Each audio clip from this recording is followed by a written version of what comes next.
कि मन के माहूर बनवला से का फायदा, लोर ऐसे बहावला से का फायदा। बात पर हमरा विश्वास जे ना रहल, बात पर हमरा विश्वास जे ना रहल, ऐसे क्रिया धरवला से का फायदा।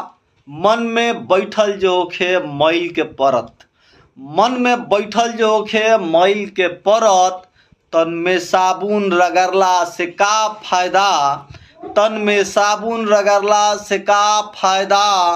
बात कैलो पे जे बात ना बन सकल, बात कैलो पे जे बात ना बन सकल, बात ऐसे बढ़ावला से का फायदा।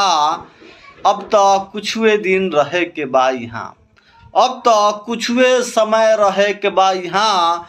नेहनाता जोगवला से का फायदा, नेहनाता जोगवला से का फायदा। पांडे कपिल फुलसुंगी एगो नाटक यहाँ के लिखल रहे, बहुत प्रचलित रहे।